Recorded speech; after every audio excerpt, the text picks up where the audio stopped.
Tuhan.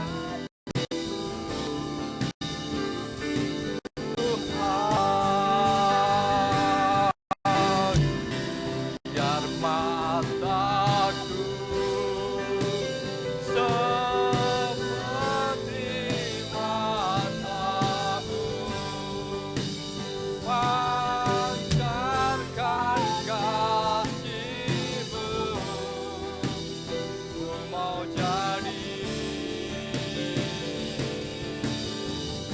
seperti-Mu. Ubah hatiku,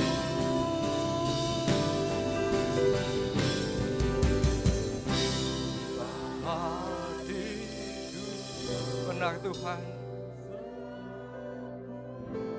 Mari Tuhan layakkan setiap kami jamaah, setiap kami Bapa, untuk kami boleh memiliki ketulusan seperti Engkau yang rela tersalibkan Tuhan.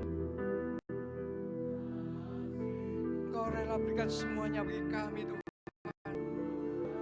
Kasih-Mu Tuhan.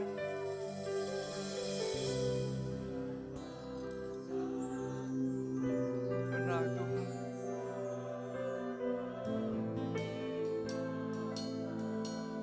Boleh memancarkan kasih Yesus.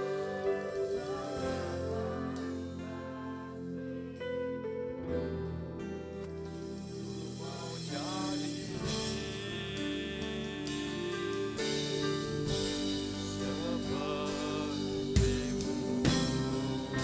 Mari Tuhan, ubah setiap hati kami Yesus. Pagi hari ini Tuhan, ada lawatan, ada jamaah Tuhan, ada perubahan bagi kami. Karena Engkau datang Tuhan, berubah kami. Hati kami Tuhan akan Kau perbaharui. Hati kami terus Kau bangun Tuhan.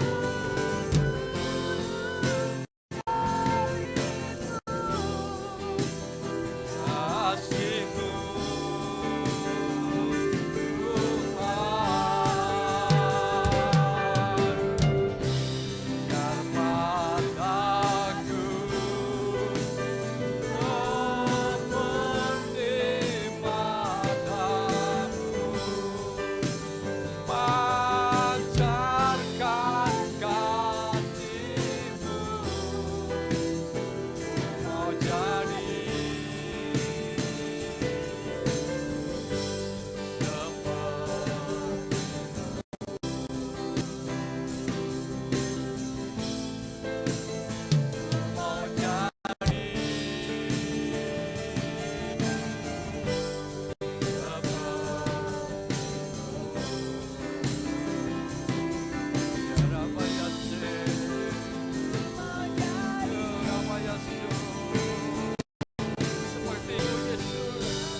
diubahkan seperti-Mu Yesus. Setiap hati kami Tuhan, ubahkan seperti hati-Mu Tuhan.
Tiba saatnya Tuhan, kami mau mendengar sabda-Mu. Berbicaralah Engkau, urapi hamba-Mu, urapi setiap telinga yang mendengar saat ini Tuhan. Ubahkan hati kami, pikiran kami, jamah Tuhan.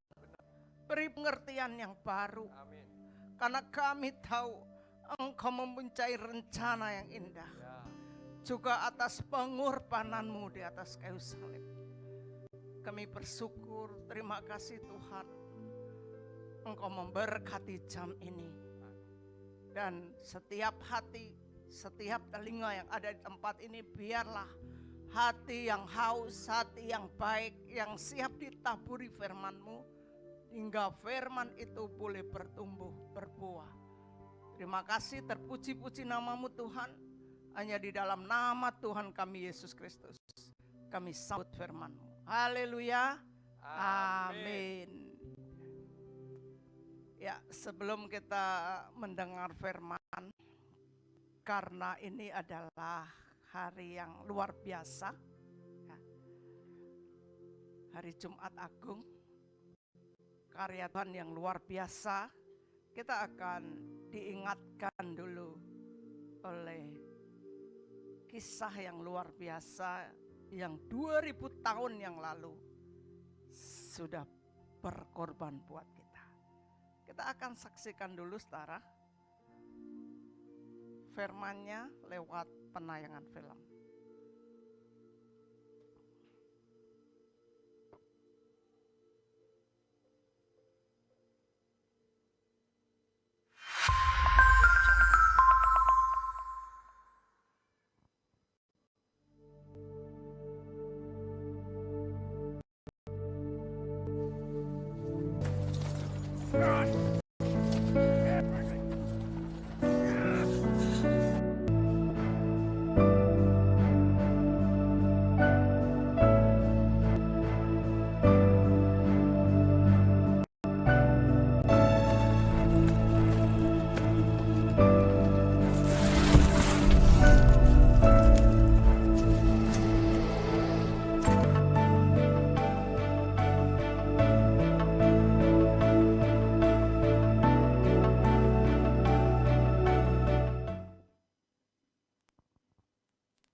Ya, kita telah menyaksikan saudara penderitaan salibnya, pengorbanannya, supaya kita tahu terlalu mahal.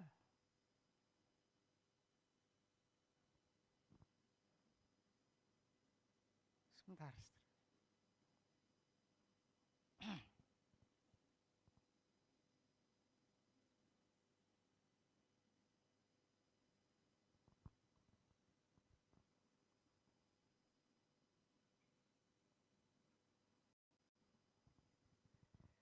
Terlalu mahal. Kita bisa duduk di sini, saudara. Saudara berdoa didengar Tuhan. Harganya terlalu mahal. Kita punya masa depan.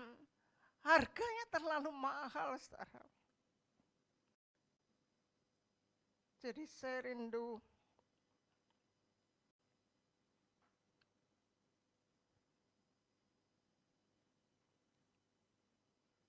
kita bisa menghargai,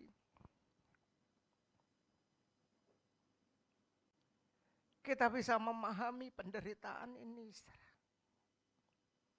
Penderitaan yang Tuhan bayar. Dia manusia biasa, saudara. Ketika dia turun ke dunia, firman Tuhan katakan dia manusia. Dan supaya kita mengerti, malam itu firman-Nya mengatakan adalah malam yang berjaga-jaga bagi Tuhan. Jadi untuk Kristus bisa memiliki kemenangan yang luar biasa, dia mau berkorban hingga mati di kayu salib. Karena firman Tuhan mengatakan dia mati. Ya, bahasa yang cukup tidak terhormat bagi pribadi yang terhormat. Baik bahasa Indonesia, bahasa Inggris, tetap dead, saudara. Bukan pass away. Ya. Jadi di sini mari kita perhatikan, ketika kita sadar oleh karena salibnya, penderitaannya, doa kita bisa didengar, saudara dan saya bisa duduk di sini, bisa beribadah, Tuhan berkenan, dia menjadi jembatan buat kita untuk sampai kepada Bapa. Supaya kita mengerti. Setelah mengerti kita harus tahu untuk apa selanjutnya kita disalibkan. Maaf saudara, Tuhan disalibkan. Ada rencana Tuhan. Ya. Seharusnya kita mengerti dan mulai mencari kehendak Tuhan. Ya. Semuanya sudah mungkin sering melihat film itu, mendengar tentang Jumat Agung. Mungkin sudah sekian tahun engkau menjadi Kristen, engkau tahu perkara itu, ya. Engkau tahu bahwa Tuhan datang untuk menyelamatkan kita, untuk menebus kita, untuk menyediakan tempat bagi kita, memindahkan yang seharusnya tidak punya masa depan, yang seharusnya hidup tanpa Tuhan, yang seharusnya masuk neraka, yang seharusnya tidak ada harapan, saudara, kemudian diubah. Yang seharusnya ada di tangan iblis, sekarang dipindah tangankan, saudara, di tangan Tuhan. Dan supaya kita mengerti harganya terlalu mahal. Dan jangan sampai itu tersia-siakan pengorbanan itu, sehingga pada akhirnya tetap tidak selamat. Ya, karena di dalam kitab Efesus katakan kerjakan keselamatanmu. Kita percaya kepada Kristus bukan langsung mati saat ini. Kita masih hidup di hari-hari ke depan. Kita harus tetap jaga kepercayaan kita, jaga kesetiaan kita harus tetap bisa mengerjakan kehendak-Nya, berkenan kepadanya. Kita tidak boleh gagal di tengah jalan. Saudara mengerti? Ya. Jadi mari saudara, kita akan lihat firman-Nya. Tema pada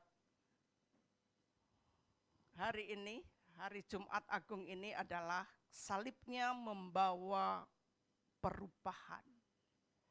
Seberapa lama engkau jadi orang Kristen atau merayakan, memperingati hari Jumat Agung, seberapa besar perubahanmu. Kita akan lihat dulu di dalam kitab 2 Korintus pasal 5 ayat yang ke-21.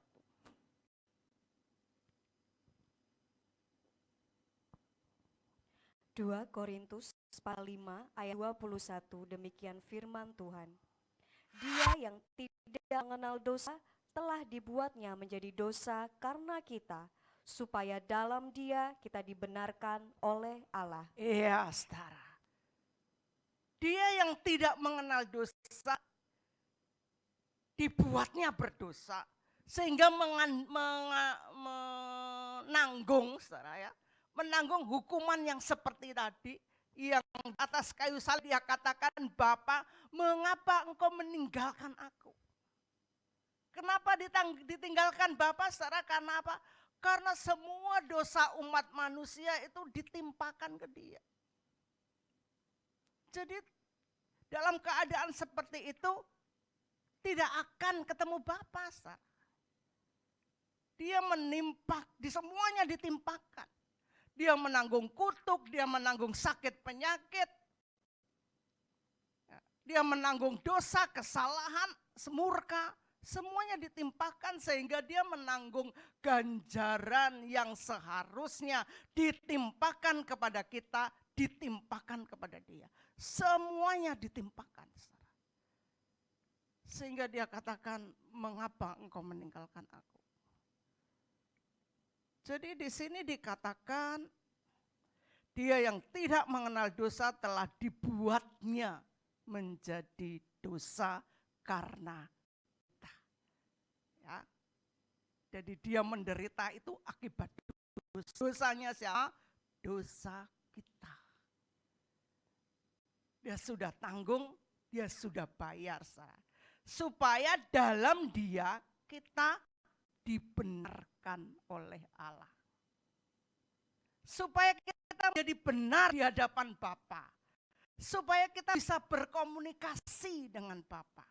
Supaya doa kita didengar. Kita bisa beribadah. Jadi ketika kita bisa dibenarkan oleh Bapa, Bapa mau memandang kita, Bapa mau menyendengkan telinganya buat kita. Itu sebuah keamanan yang luar biasa buat kita. Itu sebuah sesuatu yang tidak katakan. Masa depanmu bakal aman, hidupmu bakal aman, saudara. Karena apa? Tuhan mau mendengar, Tuhan melihat, Tuhan memperhatikan, Tuhan akan campur tangan di dalam hidup kita. Nyata bahwa salibnya membawa perubahan. Karena salibnya kita jadi punya masa depan. Amin, saudara. Sekarang sebetulnya yang Tuhan inginkan, karena salibnya ini memberi kapasitas yang luar biasa. Karena kita bisa berdoa, kita bisa meminta, kita bisa mengerjakan apapun, saudara, hal-hal yang besar. Sekarang kapasitas yang luar biasa itu, yang bisa mengubahkan semuanya itu, apakah kita sudah kerjakan itu? Apakah kita sudah ada di dalam kapasitas itu? Saya akan lihatkan dulu, saudara, di Efesus pasal 2. Ayat 12. Efesus pasal 2 ayat 12, demikian firman Tuhan. Bahwa waktu itu kamu tanpa Kristus tidak termasuk keluargaan Israel dan tidak mendapat bagian dalam ketentuan-ketentuan yang dijanjikan, tanpa pengharapan dan tanpa Allah di dalam dunia. Iya. Jadi supaya kita mengerti, tanpa peristiwa yang seperti tadi, kita tanpa Tuhan di dunia ini, tanpa pengharapan, apa yang dalam ketentuan Tuhan janjinya kepada Abraham, dia memberkati, ya, mujizat disertakan pada Musa, pada Daniel, pada Sadrah, Mesa, pada Elia yang luar biasa itu, kita sedikit pun gak akan menyentuh. Dikatakan bahwa tanpa Kristus tidak termasuk keluargaan Israel. Karena yang mendapat janji itu Abraham dan keturunannya. Siapa kita? Ya, sangat jauh, saudara. Ya. Dan tidak mendapat bagian dalam ketentuan-ketentuan yang dijanjikan. Tanpa Kristus Tidak ada mujizat di dalam kitab Kejadian sampai Wahyu itu terjadi di dalam diri kita, tidak akan ada. Pertolongan Tuhan, keajaiban, mujizat, apapun saudara, itu enggak akan pernah ada. Tidak akan pernah menyentuh. Tanpa pengorbanan yang luar biasa tadi, tidak akan ada. Katakan tanpa Tuhan di dunia ini. Ya, tanpa pengharapan. Jadi sekarang saudara, mari kita perhatikan, kita sekarang ini punya pengharapan, tahu bahwa akan ada mujizat, Tuhan pasti tolong kita, Tuhan pasti memberi kesembuhan, Tuhan akan ada masa depan, kita bisa tenang, saudara. Terlebih juga Tuhan sediakan surga buat kita. Itu karena salibnya. Sekarang saudara, coba buka lagi ayat 13-nya sampai 14. Efesus pasal 2 ayat 13 sampai 14. Tetapi sekarang di dalam Kristus Yesus, kamu yang dahulu jauh sudah menjadi dekat oleh darah Kristus. Karena dialah damai sejahtera kita yang telah mempersatukan kedua pihak dan yang telah merubuhkan tembok pemisah, yaitu perseteruan. Iya. Dulu sebelum Kristus mengorbankan dirinya mati di kayu salib, kita ini musuhnya Tuhan. Kita ini musuhnya Bapa. Karena yang dikerjakan adalah apa? Selalu dosa, tidak ada pengampunan. Jangan bilang orang bisa masuk surga karena amal dan kebaikan. Amal kebaikan di dalam kitab Yesaya dikatakan itu seperti kain busuk di hadapan Tuhan. Tidak ada gunanya. Seperti orang memberi persembahan, sekalipun persembahannya bagus, tapi kalau yang membawa itu kotor, penuh koreng, penuh apapun, apakah saudara mau menjamahnya? Mau memakannya? Memberi makanan seenak pun, seenak apapun, ada lalatnya di situ yang bawa jorok, bau, sebagainya. Kita enggak akan nyentuh, saudara. Itu gambaran apapun perbuatan baik manusia tidak akan disentuh oleh Bapa di surga ketika tidak ada salib. Salibnya itu luar biasa, saudara. Ya. Jadi jangan sampai kita menyalibkan dia yang kedua kali karena pemberontakan, karena ketidaksetiaan, karena penyangkalan. Namun Tuhan inginkan di sini saudara, mari kita lihat salibnya membawa perubahan. Perubahan apa? Dia memberi kapasitas yang luar biasa dan salibnya itu kita bisa berdoa. Kita bisa bergumul. Kita bisa berdoa untuk nasibnya berubah, untuk keluarganya berubah, suaminya berubah, istrinya berubah, ekonominya berubah, keluarganya berubah. Ada kapasitas yang besar yang kita bisa mengubahkan semuanya. Karena apa? Dia mendengar doa kita.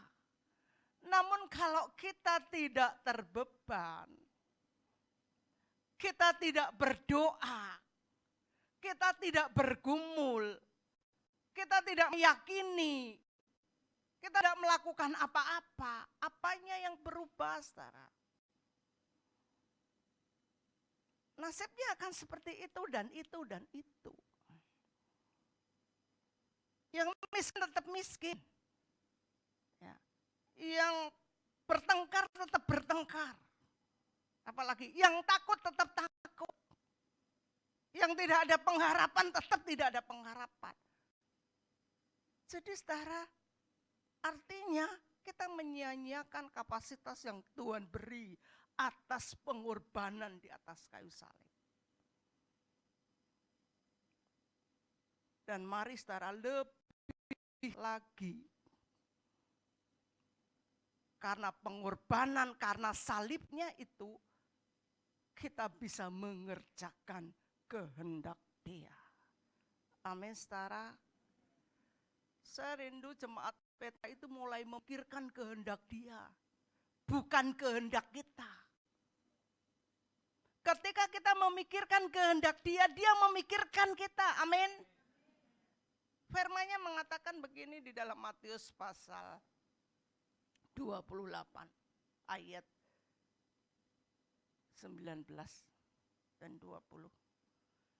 Pergilah kamu ke seluruh dunia, jadikanlah semua bangsa muridku, dan namanya mengatakan ini yang harus kita ingat, aku menyertai kamu.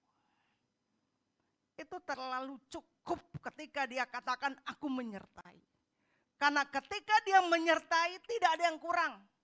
Amin. Tidak ada yang bahaya. Amin. Tidak ada yang membahayakan kita, yang mengancam kita, mengintimidasi kita, yang membuat kita takut, yang membuat kita kurang, yang membuat kita sedih, yang membuat kita sakit. Enggak ada. Amin.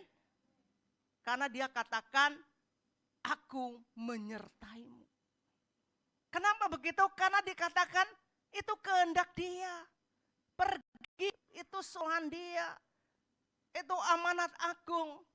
Itu kehendak. Jadi supaya kita mengerti, jangan terlalu memikirkan diri kita sendiri, keinginan kita, daging kita, merancang-rancang kita. Melalui pengorbanan di atas kayu salib, peringatan Jumat Agung pada hari ini, kita harus mulai berubah. Kita akan mengerjakan kehendaknya. Amin. Bukan kehendak kita. Siap saudara? Kita yang pikirkan adalah kehendak Dia. Di gereja ini kehendak Dia selalu Tuhan sampaikan dengan pewahyuan. Pewahyuan terakhir adalah beritakan Injil. Amin. Kita diberi pin, melayani, sampaikan kebenaran firman. Dan supaya kita mengerti, engkau adalah anak-anak panahnya Tuhan. Untuk apa? Untuk mengubah kota, untuk mengubah bangsa. Amin. Saudara, itu ya dan amin. Serindu kita punya beban situ. Percayalah, pikirkan itu. Karena dia katakan dia menyertai. Kenapa nasibnya tidak berubah-ubah, saudara? Karena yang dipikirkan itu kehendak kita. Maka tidak ada mujizat di situ. Tidak ada pertolongan. Perjalanannya hanya cuma begitu-begitu, saudara. Karena apa? Hanya meluaskan hari lepas hari adalah memikirkan tentang dirinya sendiri. Mau sekolah yang pintar, jadi hebat, jadi kaya, untuk aku meneh. Saudara, mau apa lagi? Untuk lagi nanti punya keluarga begini, anaknya begini, untuk siapa lagi? Untuk dirinya lagi. Saudara, supaya kita mengerti ini, karena Tuhan, coba kita lihat, Roh Kudus diturunkan ke dunia, Tuhan memperlengkapi dengan karunia-karunia. Kalau kita lihat di zaman Kisah Para Rasul, ya, itu semuanya untuk apa? Apakah terus murid-muridnya tidur, makan enak gitu, saudara?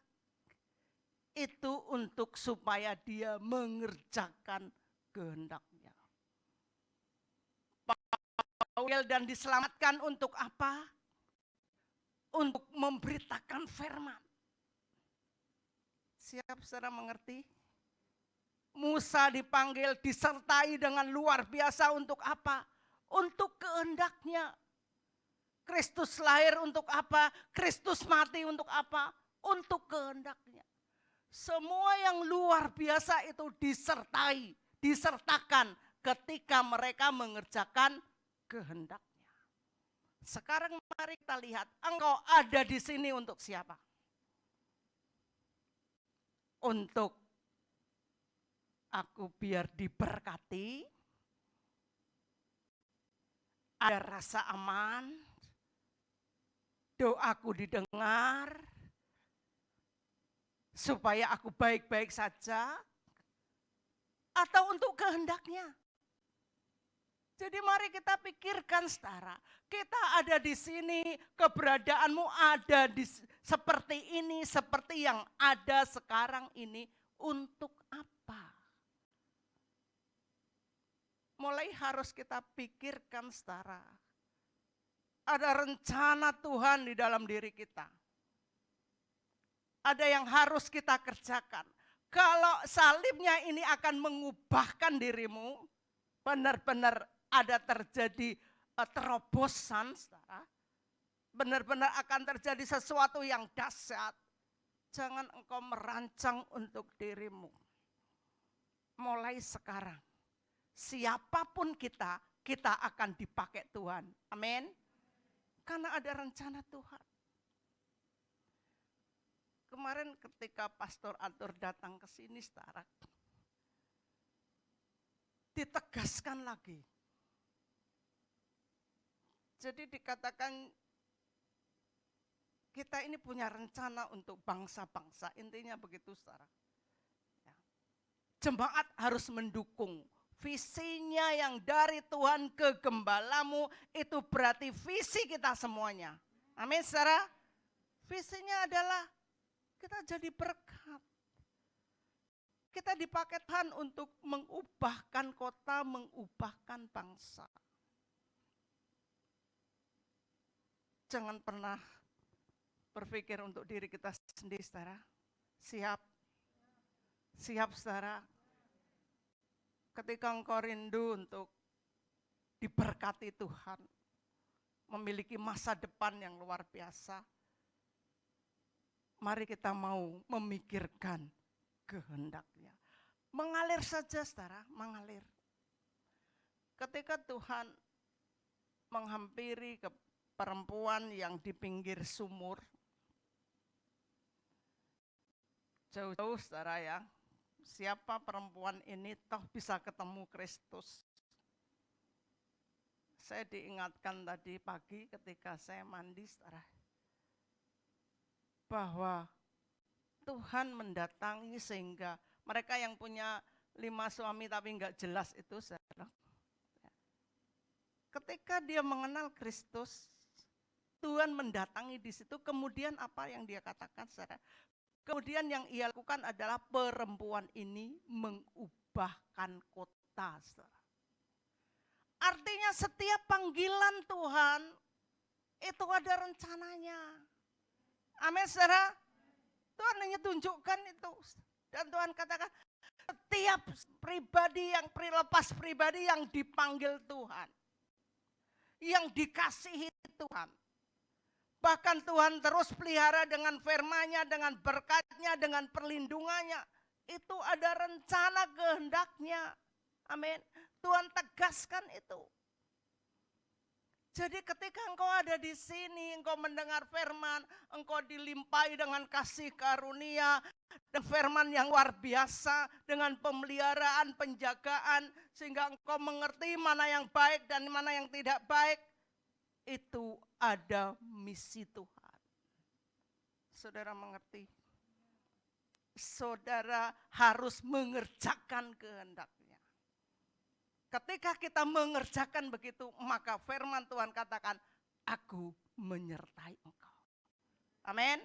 Ketika engkau berjalan di dalam melalui air, engkau tidak akan hanyut. Ketika engkau melewati api, engkau enggak akan bau gosong aja enggak. Tidak ada yang membahayakan. Dan dikatakan engkau tidak akan malu dan tidak akan tersipu-sipu. Kerjakan saja kehendaknya.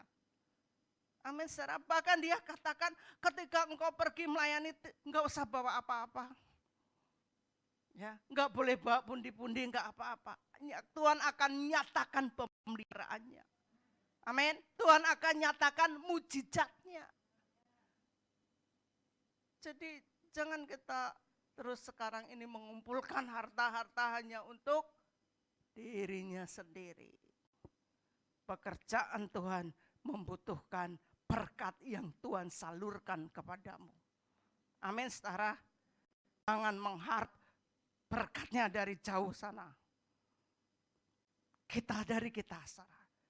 Itu suatu banggaan. Jadi salibnya membawa perubahan itu iya dan amin, saudara. Doa kita didengar karena salibnya. Surga terbuka setiap doa kita karena salibnya. Ketika surga terbuka karena doa-doa kita, apa yang susah sekarang?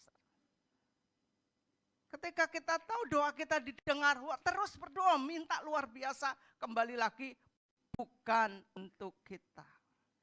Kalau untukmu, Tuhan gak akan beri. Karena firman Tuhan katakan, ada makanan dan pakaian cukup bagiku. Kebutuhanmu sudah terpelihara, apalagi engkau bisa makan sehari 3 kali, itu kebutuhan kita. Tapi ketika Tuhan mau pakai kita, mau memberkati kita, itu berarti ada rencana Tuhan. Coba kita buka firman sedikit lagi, saudara. Yakobus pasal 4. Supaya kita mengerti di sini, yuk terus saudara harus senang berdoa karena salibnya membuat doa kita didengar. Yuk Yakobus pasal 4 ayat yang kedua dan ketiga. Yakobus pasal 4 ayat 2 dan ketiga. Kamu mengingini sesuatu tetapi kamu tidak memperolehnya, lalu kamu membunuh. Kamu iri hati tetapi kamu tidak mencapai tujuanmu, lalu kamu bertengkar dan kamu berkelahi. Kamu tidak memperoleh apa-apa karena kamu tidak berdoa. Atau kamu berdoa juga tetapi kamu tidak menerima apa-apa karena kamu salah berdoa. Sebab yang kamu minta itu hendak kamu habiskan untuk memuaskan hawa nafsumu. Iya, saudara. Artinya kalau kita lihat di ayat ini, kenapa orang doanya tidak didengar? Pergumulannya tidak dijawab Tuhan. Tidak mendapatkan apa-apa, yang pertama karena tidak berdoa. Yang kedua, salah berdoa. Tidak berdoa, saudara tidak pernah bergumul atas perubahan rumah tanggamu, perubahan anakmu, perubahan suamimu, perubahan ekonomimu, perubahan gereja ini, perubahan pemakaian Tuhan, punya beban untuk mengerjakan kehendak Tuhan, punya beban untuk jadi berkat. Ketika tidak bergumul di situ, maka kita tidak terima itu. Tidak terbeban untuk kota ini, tidak terbeban untuk bangsa ini. Bagaimana engkau juga dapat berkat dari bangsa-bangsa? Karena berkat bangsa-bangsa itu diperoleh bagi orang yang berbeban pada bangsa-bangsa. Jadi kalian tidak berdoa. Yang kedua, jika sampai saat ini kau belum didengar doamu, ternyata kau salah berdoa. Bukan berdoa untuk kehendak Tuhan, tapi berdoa untuk kehendak kita. Jadi mari kita lihat karena kapasitas yang luar biasa, surga terbuka untuk kita, saudara. Doa kita seharusnya begitu kita ngomong gitu, saudara, surga langsung treng gitu ngerjakan, saudara. surga langsung mengerjakan. Kita bilang, oh, jalan terbuka, surga langsung buka jalan. Karena firman-Nya katakan, apa yang kau ikat, surga mengikat. Apa yang kau lepaskan, surga melepaskan. Jadi surga itu bergerak karena perkataan kita. Itu kapasitas yang Tuhan beri. Tapi kembali lagi kapasitas itu akan terjadi bila kita mengerjakan kehendak-Nya. Kalau hanya Tuhan dalam nama Yesus usaha ini berhasil. Enggak berhasil ternyata. Karena pikirannya apa? Nanti kalau ini dapat uang, aku mau pesta ini, aku mau beli ini kabeh, saudara. Ya. Bahkan perpuluhannya kok besar ya, cicil saja misalnya gitu. Untuk apa? Jadi sebenarnya Tuhan ingin kita ini semuanya menjadi luar biasa. Siap? Amin, saudara. Kalau engkau mempersiapkan diri.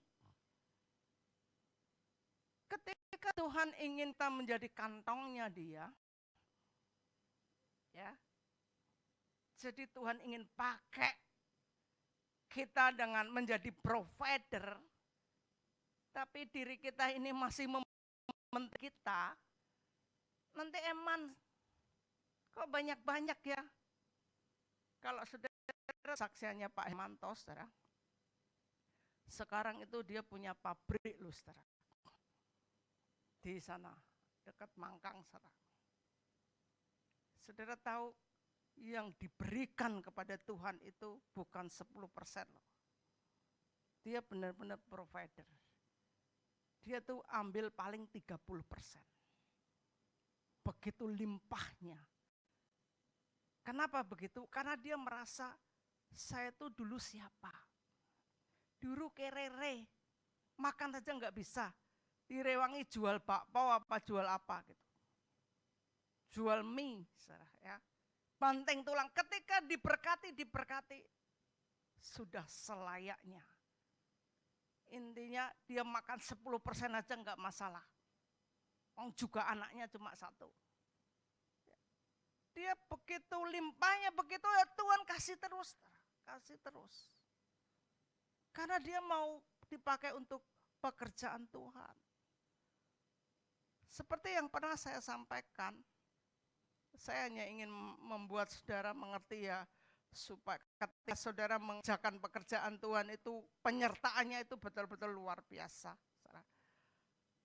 Seperti yang pernah saya sampaikan bahwa kenapa di perjanjian baru tidak banyak membahas perpuluhan. Itu seharusnya memang kita memberi lebih daripada 1/10. Apa kita memberi bisa totalitas. Bahkan Tuhan katakan beri sepenuhnya. Kalau baru memberi perpuluhan saja saudara masih eman. Saya bukan ngomong yang gitu-gitu loh saudara ya. Ini saya ingin saudara benar-benar mengalami terobosan. Dia mengerti maksud saya. Ya. Supaya saudara dipakai Tuhan. Karena kita nggak bisa menerobos dipakai Tuhan untuk hal-hal besar. Kalau di perkara ekonomi saja kita masih menahan, saudara. Ekonomi itu menjadi barometer hati loh, saudara. Uang itu barometer hatimu ke Tuhan. Itu uang. Sehingga dikatakan firman-Nya Tuhan itu cemburu itu di uang, saudara ya. Kalau kita mengasihi uang, jauhlah daripada mengasihi Bapa. Kau tidak bisa mengabdi pada 2 tuan. Tuhan katakan begitu. Tuhan hanya ingin benar-benar salibnya yang luar biasa itu mengubah mindset kita, pola pikir kita dipakai Tuhan menuju ke dalam destiny-nya, membawa misinya. Tuhan hanya ingin itu terjadi di gereja Petra. Karena setiap palanya itu ada tujuan Tuhan. Amin. Saudara lihat semua apa yang dikerjakan Tuhan dari Kejadian hingga Wahyu, saudara. Enggak ada yang pernah sia-sia. Semuanya ada rencananya. Mengapa dia memanggil Petrus, mengapa dia memanggil Paulus, semuanya untuk tujuannya. Mengapa Yohanes ada di Pulau Patmos, semuanya berguna. Dan sekarang harus dipertanyakan, mengapa kita ada di sini? Mengapa engkau menjadi jemaat Petra? Mulai pikirkan apa yang menjadi kehendaknya. Amin, saudara. Siap, saudara. Saya rindu kita tidak memikirkan tentang perubahan kita, pertobatan, berkat. Wah, itu sudah terlalu banyak, saudara. Ketika saya berbicara kepada Tuhan, saya katakan begini, Tuhan, masa begini-begini saja? Firman-Nya sudah terlalu cukup, semuanya membongkar, semuanya berguna, semuanya sudah diajarkan. Tapi saya merasa kayak ada, kalau buat bolu kukus tuh enggak meletek gitu ya saya. Ada pantat.